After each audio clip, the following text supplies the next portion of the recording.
Hey everybody out there in YouTube land, welcome to another episode of the Sidewalk Saint with your host, the Brother Phil.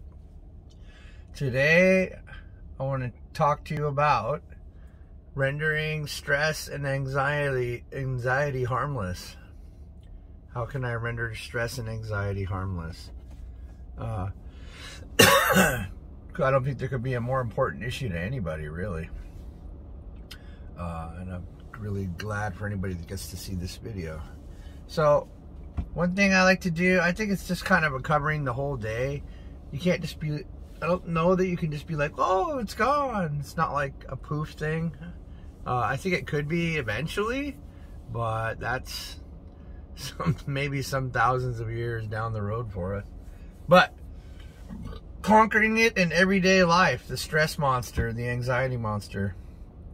And it just likes to appear at any old time now, doesn't it? You'll just be sitting in the chair, relaxing, and even like napping, and all of a sudden there's that anxiety monster.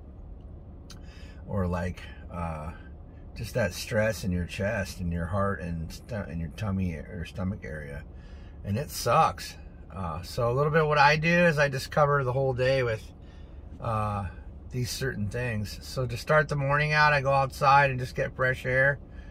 And I had to do this. I was in a bad place with stress and anxiety.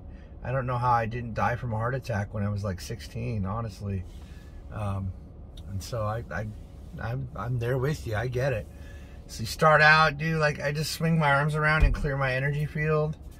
And then I align myself. You know, you can do your hands up and down in like a sawing motion. Do what feels natural to you, because the way you do it is going to be different, and it needs to be different because everybody's different, but it'll get the same effect. So just do whatever you feel like you want to do to clear your field. And then I like to align myself, or just you can ask for alignment from your higher self. You want to make sure that you're connected to your higher self. One thing I really like to do, I think that'll help you get away from stress much further, even with just this one thought and motion, is I imagine myself unplugging my brain and plug my plug into my heart. Because that's where it all is. That's where your higher self is at. Like, just as I even just did that here behind the camera, I felt all kinds of energy moving around. So it's very powerful. You'll probably feel a lot of energy when you do that. And you can really it helps you disconnect from everything, and disconnect from the bad matrix. And your brain is really not meant to be doing this stuff. And all it knows how to do is try to keep you safe. And it's not that it's a bad brain. It's just, your brain is designed to run your body. Your heart is designed to make the decisions. I know that sounds weird, but trust me, when you do this, you'll be like, yes, it is. Brother Phil is correct. Thank you, Brother Phil. So, disconnect your brain, plug into the heart. That connects you to your higher self. Your higher self will make amazing, beautiful decisions throughout your day for the rest of the day.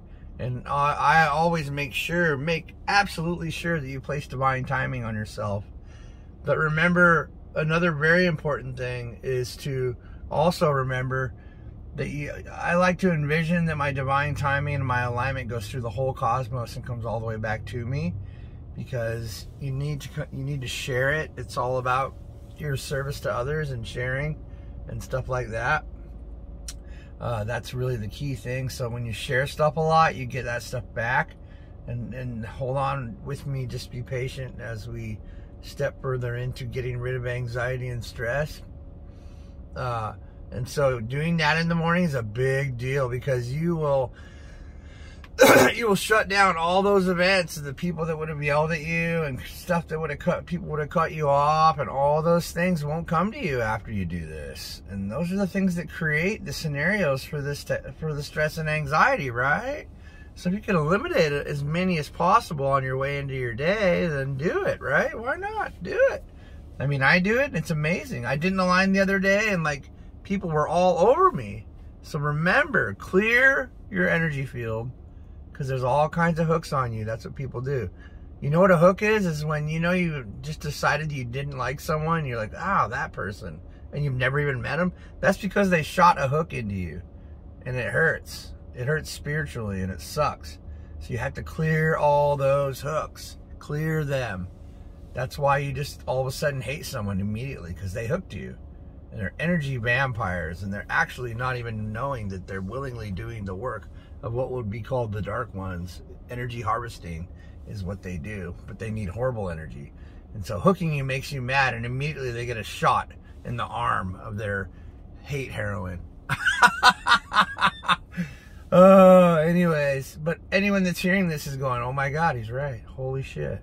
So yeah, don't do that. And you'll avoid those scenarios by having that divine time energy, because your higher self knows where and when for you to be, and you need to follow your higher self's intuition, because it wants you to have an amazing, unbelievable day with all the money you could ever need and all the happiness you could ever. It's an all-you-can-eat buffet of everything good, and that's what it wants to bring you every day. And it is you, and you connect to it, as in your higher self, and it's going to change your whole day. So it's not just that we're trying to escape the existence of the stress and the anxiety, it's that we're trying to avoid the scenario altogether. And so let's move into, how can I deal with it when it is there? Because that stress and anxiety monster just appears randomly out of nowhere, doesn't it? Isn't that weird? Why would you just feel like that? You know why? Because people are employed by the system to make sure that you feel that, and that happens to you. It's literally a thing, I promise you. Remember the 1,000 monkey thing I'm telling you about that science is proving? Well, they got their own monkeys that are out there doing bad energy work, trying to make you stress out and make you freak out, because they all thrive on your life being horrible. And that's how all this debt slavery stuff got mandated. This is mandates, dude. You can look it up. You can look it up. It's a mandate. You will be stressed out and easier to control. Look it up. I don't know where to look, but I know it's a real government mandate. This is a real thing that they did right after the Korean War. Check it out. It's wild, but I'm not a conspiratorial thinker. I just made that's my word, by the way, again. That one, and cosmetic. Cosmetic is my new word too. But anyways, yeah. So let's get into, when the stress comes, how do I deal with it then? So what you want to do is, if it was a situation, then you just want to stop. You got to stop. I don't care how much of a hurry you're in. Stop. Just stop. Park your car and be late. And sit there. If you're all stressed out, because driving stressed is just going to cause an accident. You are going to make an accident happen because you are stressed out. Because other people's energy hooks will feel that you're stressed out, and they will want to get into a wreck with you so they can create more horribleness for you and them. I know it sounds wild, but that's how you get in accidents. There are no accidents. You get in an accident because you had a bad day, you were pissed, you went too fast, and you didn't care that someone was there, and everybody was in your way, and you got in a wreck. Yeah. I dare you to challenge that. I double dog dare you to challenge that. Because you're going to look back at that accident you had and know that you were driving like a jerk, if you want to admit it to yourself. And that's why you got in a wreck. Because you're in a bad place with a bad attitude, bad energy. So I got way off track, but that needed to be said. So I said it. So the stress is there. Pull over. Stop. Take a deep breath. Go within to your heart center and take some deep breaths. Take some deep breaths and send that person or thing that pissed you off as much love as you can, and absolutely 100% release and forgive them. Now, if you can't release and forgive them, you're going to continue to feel stress. So it's not an optional thing, by the way. You got to do it. You got to say, you know what? Just imagine a scenario that will allow you to forgive them. How about that? Imagine that their wife just left them, or just something terrible happened to them that would make you, no matter what they said, just feel forgiveness and love towards them. Okay? Imagine the scenario. I bet you'll be psychically seeing what actually happened to them, by the way, just so you know. Because we're all psychic. There is no, 10 signs that you're a psychic. No, dude. That's our power. That's our ability. That's why you get mad at people you don't know, because you know what they're thinking, and you know they are saying something bad about you. Because you are psychic. Anyways, I'm such a freakazoid. I hope you guys like that. So yeah, you're pulled over, you're taking deep breaths, you're sending them love, you're giving them complete and total forgiveness, and just keep breathing until that anxiety goes out of your heart completely. And do not sit there and relive the situation, because that's what your brain is going to make you do.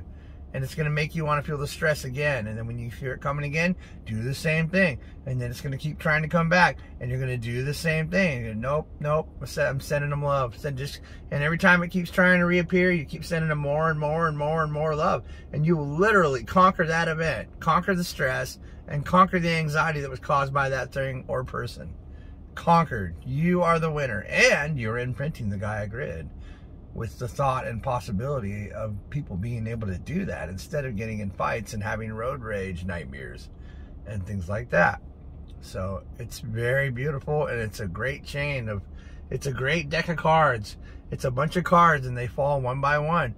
But the cards you are creating have big hearts on them and a kiss right on the tip that hits that other card when it gets there. Bless that card falling down. Beautiful, beautiful. Let's play 52 pickup with cards that got kisses on them, because I love that game. And I love you guys. So I hope this made sense. Free yourself from the stress and allow yourself to have forgiveness and acceptance of your brothers. Forgive your brothers and sisters, for they know not what they do. Mr. J said that. I love that guy. And I love you guys. So I hope you can have forgiveness in your heart and watch it change your entire life. No joke. Marriage, kids, work, everything. It's magic when you can understand for others, have compassion, and even in your mind, if you have to create a scenario that allows it to happen, because it's beautiful. And you will be free of stress and anxiety whenever you want, all the time from here on out, if you can follow my advice. I know it because I live it and I teach it, and other people have 100% success with this in my self-mastery coaching practice. So 100% success to you, and we'll see you on the next one.